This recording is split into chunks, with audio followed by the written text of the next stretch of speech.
الله وبركاته.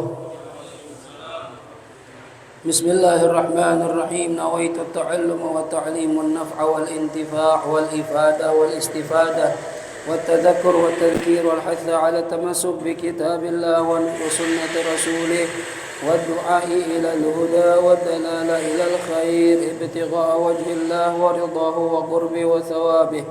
اللهم يا من مقاليد الأمور كلها بيده وإليه يرجع الأمر كله يا فتاح يا عليم افتح لنا فتحا قريبا يا فتاح يا عليم يا فتاح يا عليم يا فتاح يا عليم.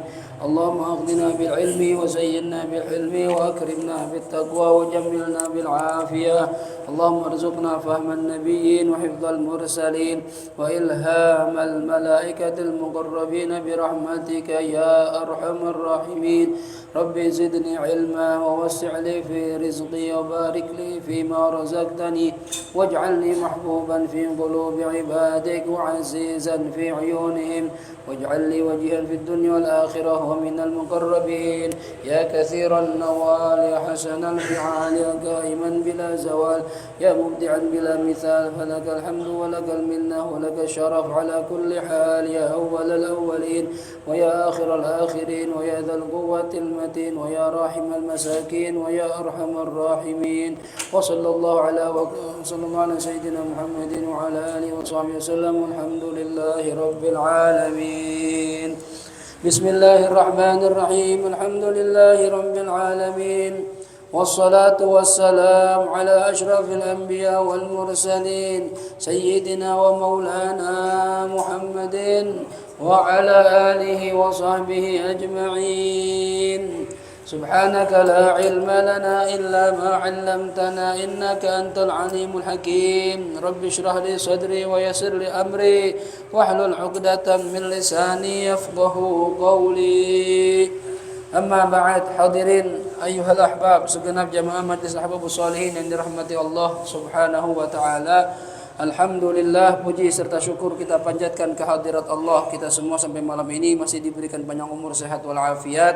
Mudah-mudahan kesehatan ini bisa kita manfaatkan untuk memperbanyak amal kita sebagai bekal kita menghadap Allah Subhanahu wa taala. Amin ya rabbal alamin. Yang kita muliakan orang tua kita, guru kita Sayyidul Walid Kiai Haji Ghazali Musannif, mata'ana Allah bituli hayatih wa nafa'ana Allah bi'ulumi fid dunya wal akhirah.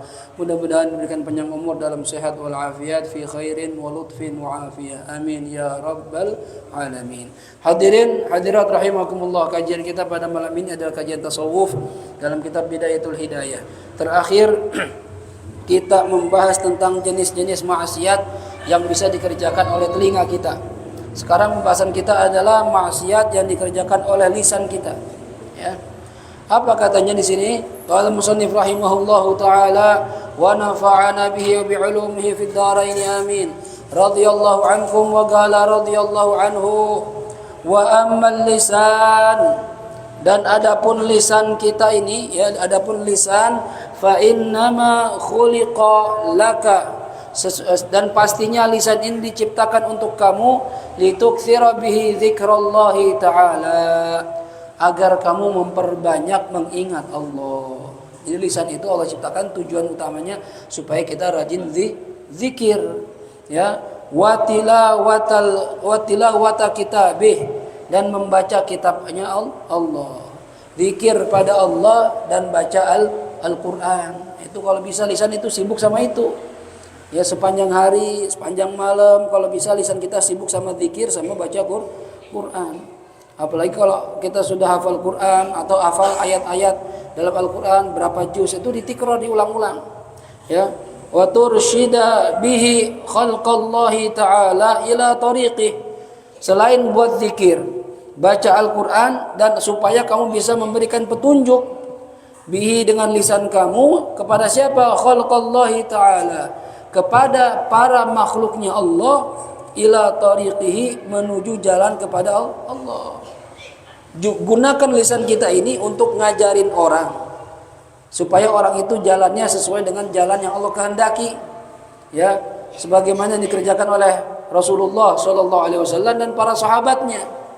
Ini kan ilmu itu nyampainya dengan lisan, ya, walaupun bisa dengan tulisan, tapi kan dengan lisan itu lebih cepat, lebih bisa dipahami, lebih ingat, lebih mudah diingat. Ya.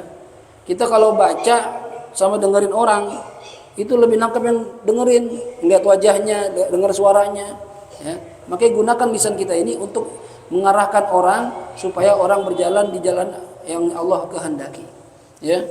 Kemudian fungsi lisan juga wa tudhhira bihi ma fi dhamirik, dan supaya bisa menampilkan, memperlihatkan apa yang ada di hati kamu min hajati dinika wa dunyak, dari hajat-hajat dunia di agama kamu dan hajat dunia kamu. Hajat agama maupun hajat dunia kita bisa sampaikan apa yang ada dalam hati kita dengan lisan. Kayak lagi ngaji gini. Ya misalnya kita lagi ngaji nggak paham agama, nggak ngerti satu masalah. Kita kan pertama di hati doang nih. Duh, ini maksudnya gimana ya? Saya nggak paham nih. Cuma untuk menyampaikan itu butuh lisan. Ya, ya kalau kita punya guru ahli kasyaf lain lagi, nggak perlu ngomong udah tahu. Ya, cuma umumnya galibnya orang kalau pengen dapat solusi dari masalah agama, masalah dunia, yang ngomong. Ustaz, tadi saya nggak paham tuh maksudnya gimana? Itu kan baru kita paham. Atau kita butuh pinjaman uang sama teman, ya ngomong, jangan diem aja. Dia liatin aja. Orang ngapain liatin gua? Emang nggak paham? Kagak, mau liatin doang. Gua mau ngutang gitu. Ngomong. Ya itu gunanya lisan kita, menyampaikan hajat-hajat kita, baik hajat agama maupun hajat dunia. Ya. Kemudian fa idza sta'maltahu, maka ketika kamu menggunakan lisan kamu fi ghairi ma khuliqa lahu, di sesuatu yang bukan di sesuatu yang bukan tujuan dari penciptaan lisan. Kamu gunakan lisan buat hal-hal yang Allah nggak suka. Ya, ngomongin orang, caci maki orang, ya, berdusta, ghibah, namimah. Nah, ini gimana? Faqad kafarta ni'matallah ta'ala fihi. Maka sungguh kamu telah kufur terhadap nikmat Allah. Ya, dalam lisan kamu. Kalau lisan kita pakai maksiat berarti kita kufur nikmat dalam lisan. Nah, ini bahaya nih. Ya. Dan untungnya Allah nggak seperti umat-umat dulu mengadab. Orang-orang dulu itu diadab spontan, nggak pakai lama. Ya. Kalau kita alhamdulillah, maka Nabiullah Adam itu pernah ngiri sama umat Nabi Muhammad SAW. Ya. Yang pertama Nabi Adam itu ngiri katanya ketika saya maksiat, ya. Ketika saya maksiat, saya ini baju saya dicopot sama Allah.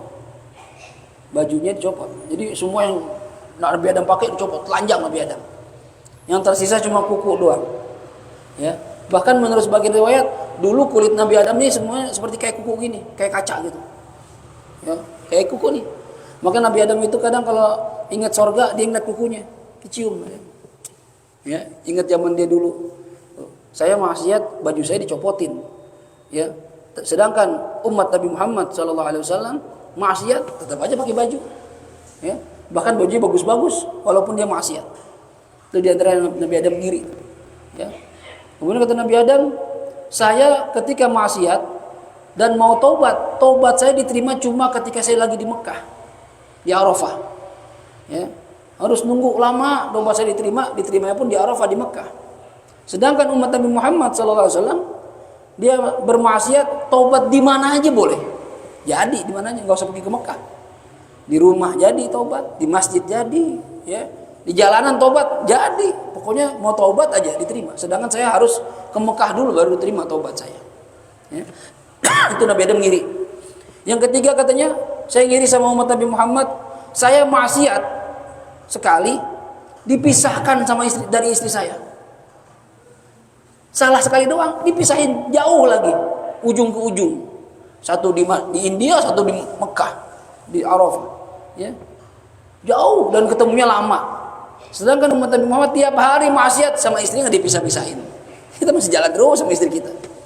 Ya, Nabi Adam ngiri. Terus kata Nabi Adam, saya ngiri juga sama umat Nabi Muhammad. Kenapa? Saya maksiat di sorga, saya dikeluarin dari sorga. Maksiat di sorga, dikeluarin dari sorga. Sedangkan umat Nabi Muhammad maksiatnya di bumi, dia masuk sorga, kata Nabi Adam. Ya, dimasukin ke sorga. Dia bikin saya ngiri sama umat Nabi Muhammad. Jadi nabi-nabi itu ngiri sama kita sebenarnya. Ya. Nah kita jangan sampai udah Allah kasih nikmat, jadi umat Nabi Muhammad SAW dikasih badan sempurna, mata, kuping, telinga, lisan, tangan, kaki semua sempurna, dipakai maksiat. Jangan tuh. Kalau ente gunakan lisan kamu tidak sesuai dengan tujuan Allah ciptakannya, maka kamu termasuk orang yang telah kufur akan nikmat Allah Subhanahu wa taala. Ya, ingat kata Allah, "Wala in kafartum inna adzabi lasyadid." Kalau kalian kufur akan nikmatku, ingat azab saya sangat menyakitkan kata Allah. Ya. Bisa jadi lisan kita ntar dibikin sama Allah enggak bisa ngomong. Bisa aja. Gampang bagi Allah. Ya, mencabut nikmat Dia dari kita, gampang. Dengan cara yang kita nggak sangka-sangka, ya. Baik, wa huwa aghlabu a'dha'ika 'alaika. Dan lisan ini adalah anggota tubuh yang terkuat yang bisa mengalahkan kamu.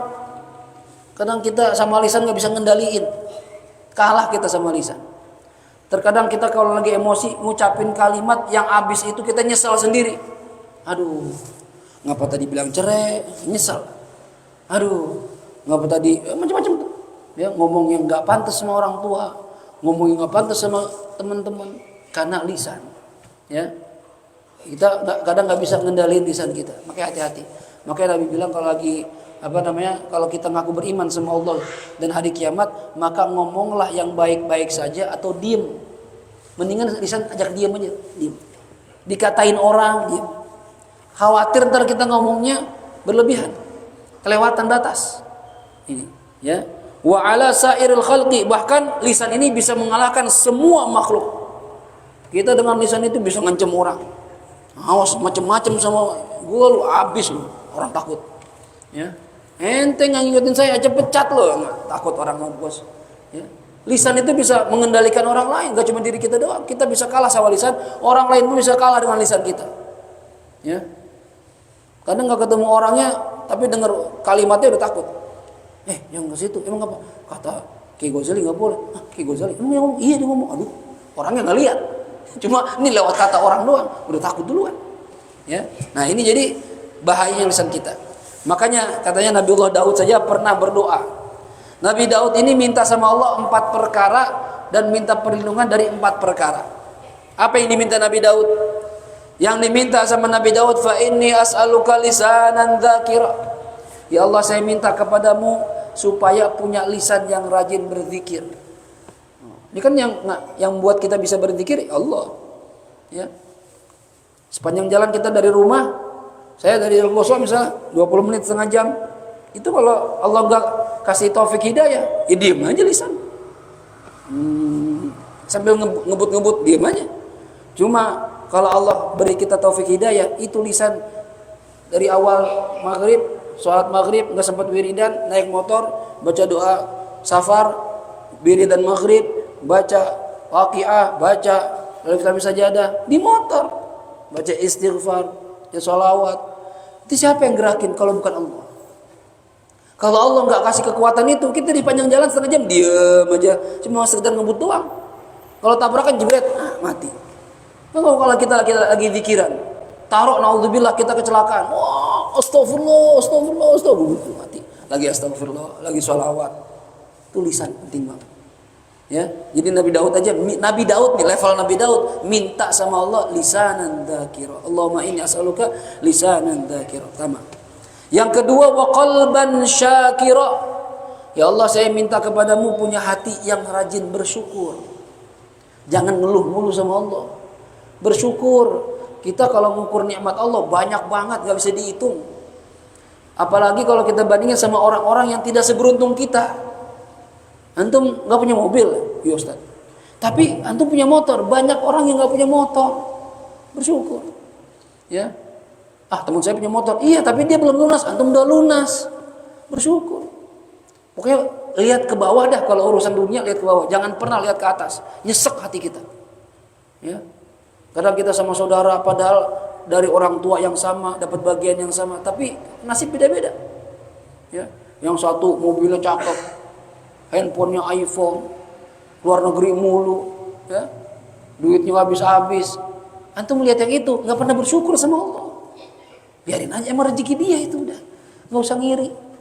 Ya, karena rezeki udah Allah atur. Jadi kita ini biasakan hati kita ini rajin syukur sama Allah. Ya.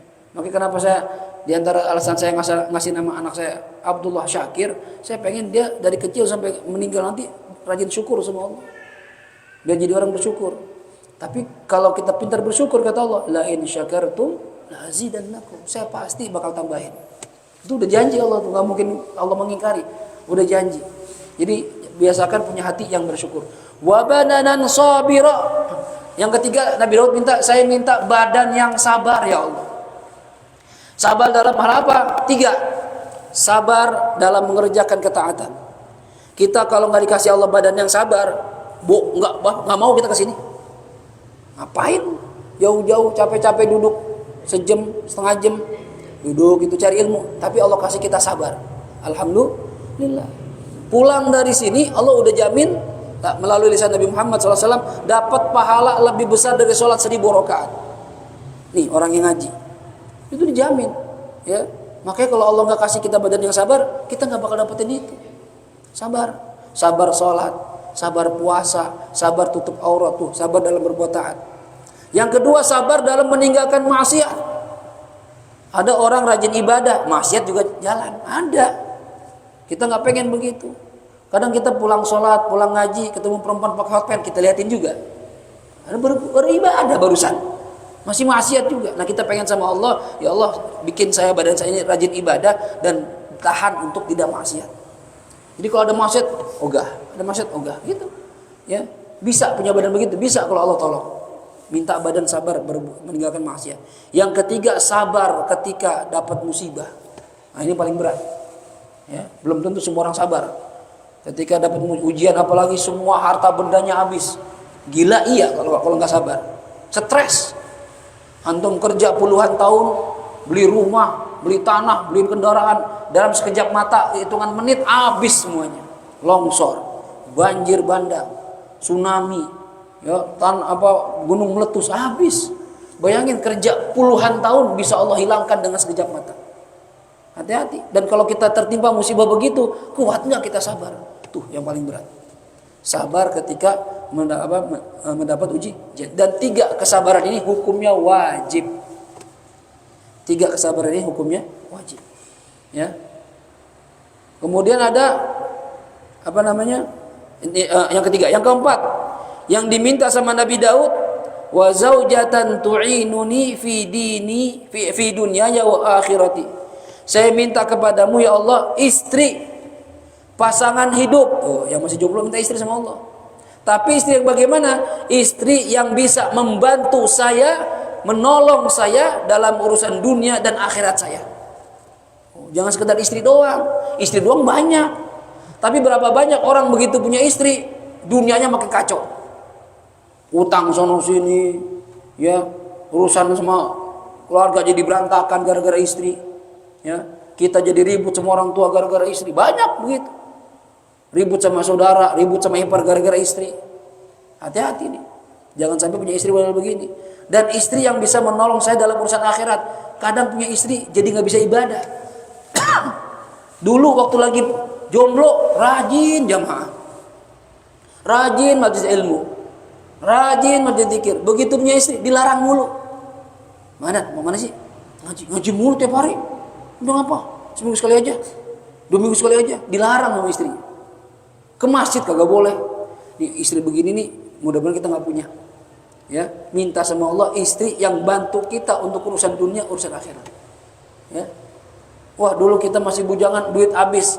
Punya istri pinter ngatur duit. Nah, diatur sama dia, cukup semuanya. Tuh istri bagus tuh. Ya. Dulu kita waktu bujangan malas ibadah, ketemu istri dibangunin tahajud, bang bang. Bang ke masjid bang, udah subuh bang. Ya Allah, tuh istri begitu cakep.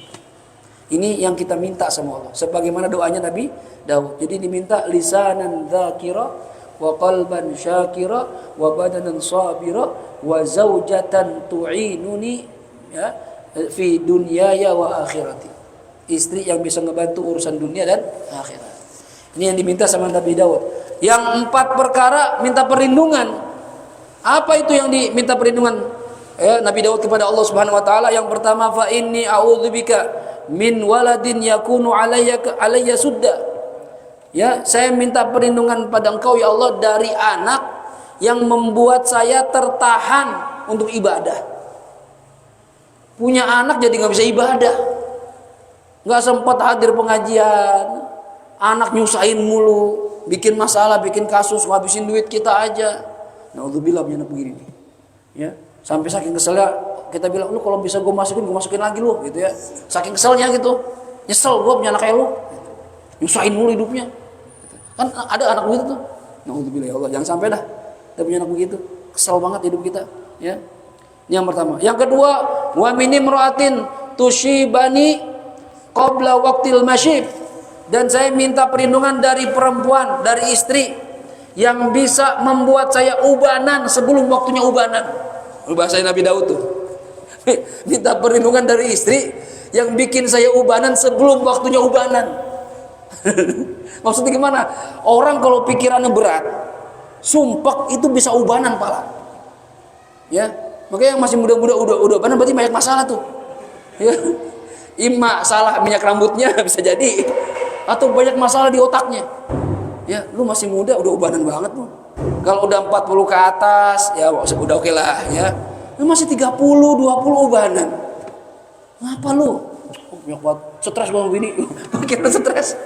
Ya, bahkan di antara tanda kiamat nanti ya, kata Rasulullah itu orang ketika ngelihat terjadinya kiamat, saking takutnya itu palanya yang rambutnya hitam jadi putih semua.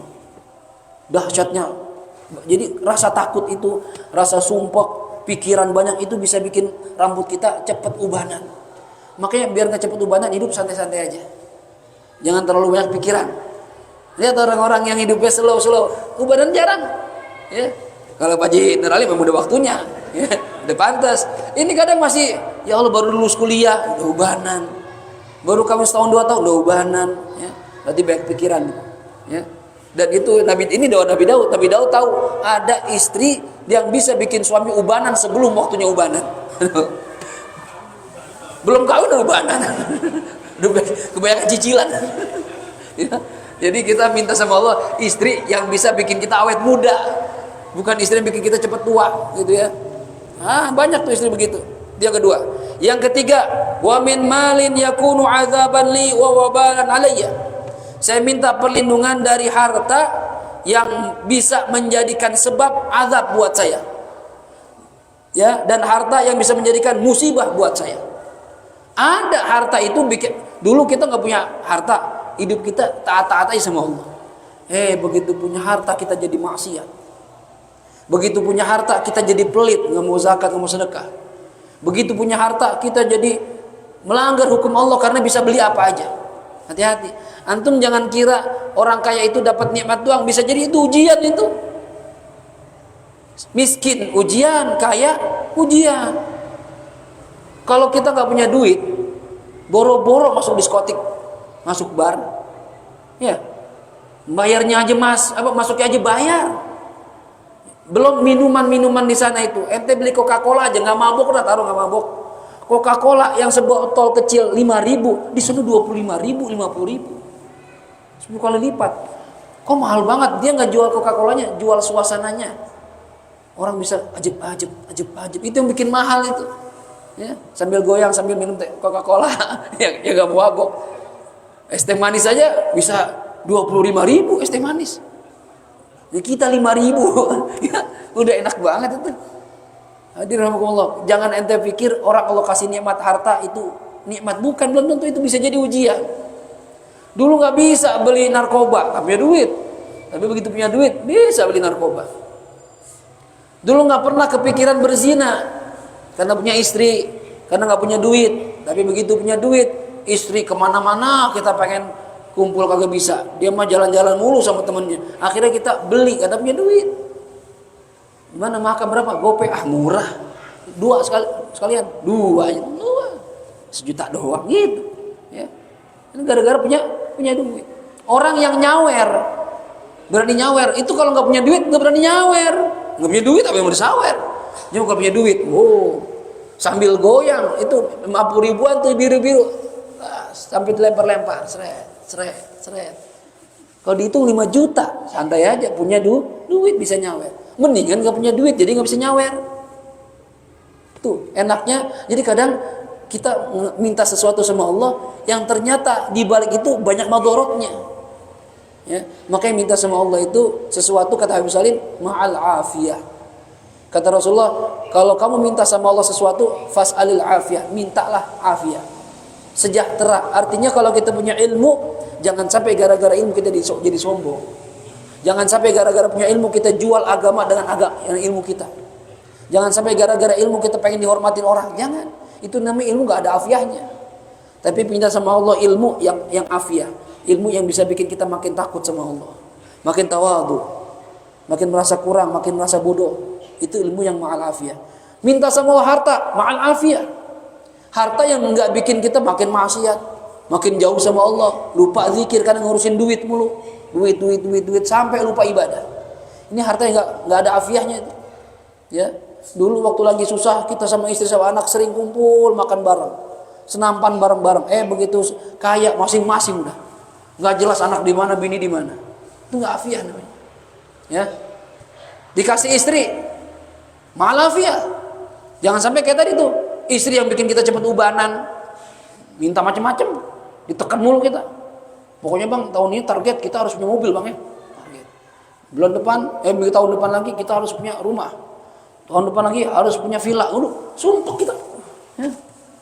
Sumpah. Nah itu punya istri tapi nggak afiyah. Tapi kalau punya istri mahal afiyah, istri bantu kita ibadah. Istri ngeringanin kita dalam urusan rumah tangga. Itu istri yang afiyah tuh. Jadi minta afiyah sama Allah. Ya. Yang terakhir yang diminta perlindungan sama Nabi Daud kepada Allah, wa min jarin in ra'a minni hasanah katamaha wa in ra'a sayyi'ah fa'afshaha. Ya. Saya minta perlindungan dari tetangga. Tetangga yang bagaimana? Kalau dia ngelihat kebaikan dari saya, dia umpetin, nggak diomongin. Tapi kalau ngeliat keburukan saya, disebarin kemana-mana. Tangga ini tangga kacau nih. Ya, kita berbuat baik nggak pernah dicerita ke orang baik, nggak pernah dia membuat orang lain tahu kalau kita ini orang baik. Diam aja. Tapi kalau kita berbuat salah sekali aja, disebarin kemana-mana. Ini bahaya. Maka tetangga itu penting sebelum kita mencari rumah. Al-jar qabla dar, kata Nabi. Lihat dulu tetangganya sebelum beli rumah, sebelum cari rumah. Tetangganya bagaimana? Ya. Anak waktu pindah ke Legoso itu, anak nanya dulu. Di sini orang-orang suka tahlilan enggak? Saya bilang gitu. Kalau ada yang meninggal tahlilan enggak di sini? Kata tuan rumah, tahlilan sini. Oh gitu ya. Yang kenapa? Ya saya kalau orang enggak tahlilan saya unggah.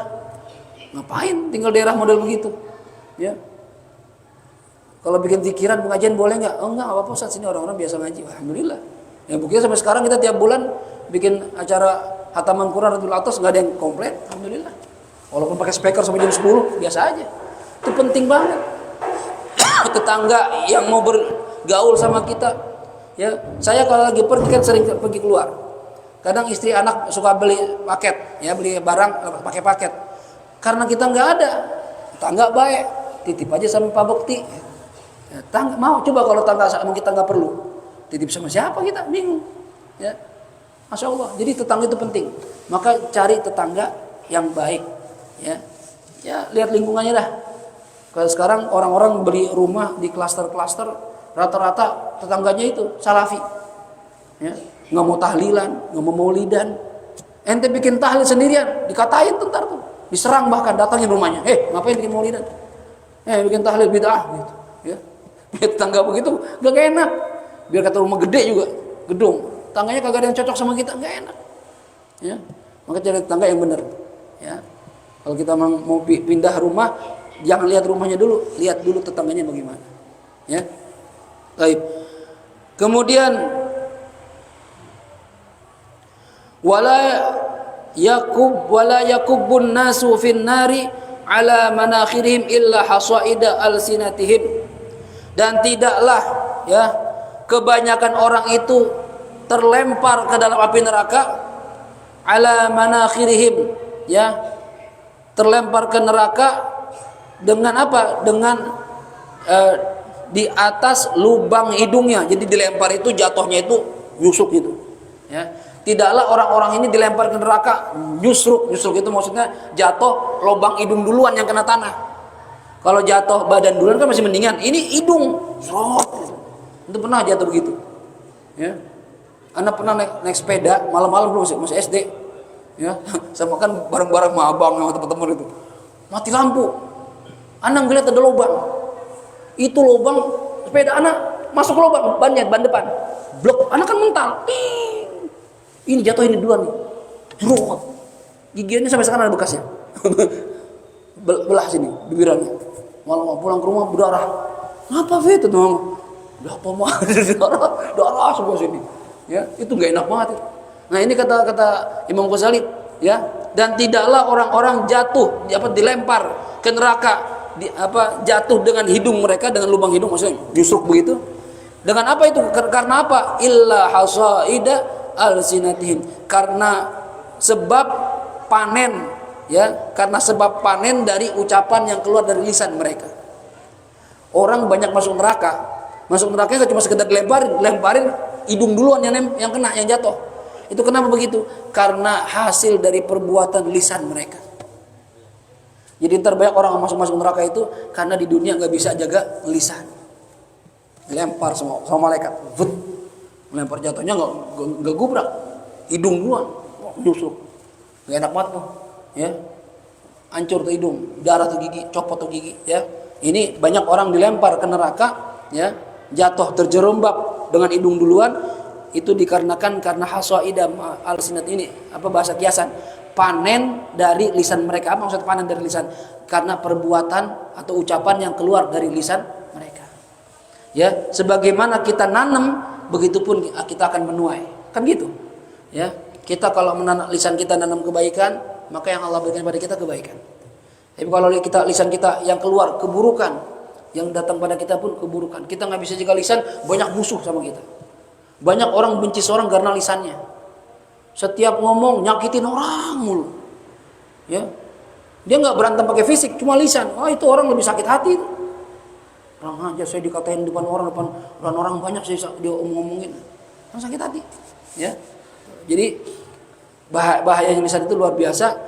Maka kita ini wajib menjaga lisan kita supaya yang keluar dari lisan kita itu janganlah keluar kecuali sesuatu yang baik-baik aja. Supaya nanti kita panennya juga, ya, hasilnya itu juga baik-baik saja, ya. Fastadhhir alaihi bighayati quwwatik, maka hendaklah kamu lawan, ya, minta pertolongan alaihi atas lisan kamu bighayati quwwatik dengan kekuatan kamu yang terbesar. Maka minta perlindungan sama Allah.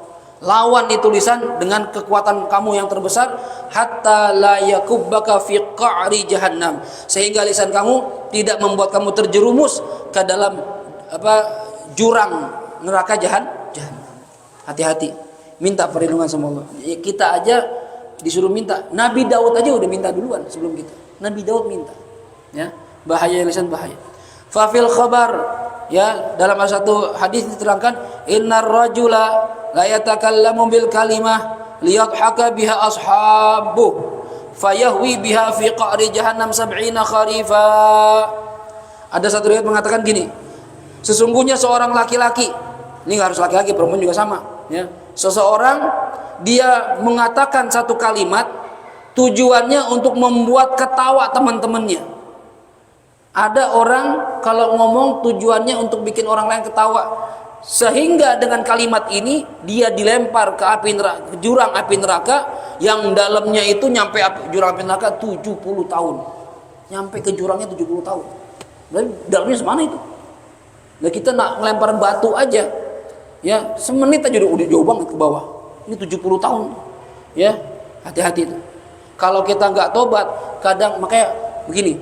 Kadang orang bercanda, bikin orang ketawa dengan hal-hal yang dusta, yang bohong. Ini hati-hati. Ya, jangan ngomong sesuatu tujuan sih supaya orang lain pada seneng, pada ketawa, pada enak lah, nyaman ngumpul sama kita. Padahal ucapan semua bohong. Bohongnya ini tuh bisa bikin kita masuk neraka. Para komika-komika yang suka bikin orang ketawa, hati-hati. Jangan melucu dengan sesuatu yang bohong. Ya, bahaya nih. Karena yang penting bikin orang seneng. Iya, bikin orang seneng boleh, tapi jangan dengan kalimat bohong. Kalimat yang jujur, ya, karena kebohongan lisan kita bisa menjerumuskan kita ke dalam api neraka yang jauhnya dalamnya 70 tahun baru nyampe ujung. Hati-hati. Waruya qutila syahidun fil ma'rikah wallahu taala alam bisawab. Baik, insya Allah lewat. Kita tutup dengan surat Al-Fatihah. Kita nggak pakai pertanyaan malam ini karena masih ada kajian setelah ini dan masih ada maulid yang mahathir maulid ya di Masjid Al-Barokah Jalan Haji Ali ya. Kita tutup dengan surat Al-Fatihah. Mohon kepada Allah Subhanahu wa taala mudah-mudahan apa yang kita pelajari Allah jadikan sebagai ilmu yang manfaat dan mudah-mudahan kita semuanya istiqomah dalam menghadiri majelis ilmu sampai akhir hayat kita diberikan mati sebagai pencari ilmu, matinya dapat pahala syahid dari Allah Subhanahu wa taala. Ala hadhihi niyyah wa likulli niyatin salihah wa ila hadratin Nabi Muhammad sallallahu alaihi wa alihi wasallam. Al-Fatihah. A'udzu billahi minasyaitonir rajim. Bismillahirrahmanirrahim. Alhamdulillahi rabbil alamin. Arrahmanir rahim. Maliki yaumiddin. Iyyaka na'budu wa iyyaka nasta'in. Ihdinas siratal mustaqim. Siratal ladzina an'amta 'alaihim ghairil maghdubi 'alaihim waladdallin. Amin. يا حي يا قيوم برحمتك نستغيث ومن عذابك نستجير اصلح لنا شأننا كله ولا تكلنا إلى أنفسنا طرفة عين دعوهم فيها سبحانك اللهم وتحيتهم فيها سلام وآخر دعواهم أن الحمد لله رب العالمين سبحانك اللهم وبحمدك أشهد أن لا إله إلا أنت أستغفرك وأتوب إليك والعفو منكم والسلام عليكم ورحمة الله وبركاته. Yang masih punya wudu langsung qobliyah lalu kita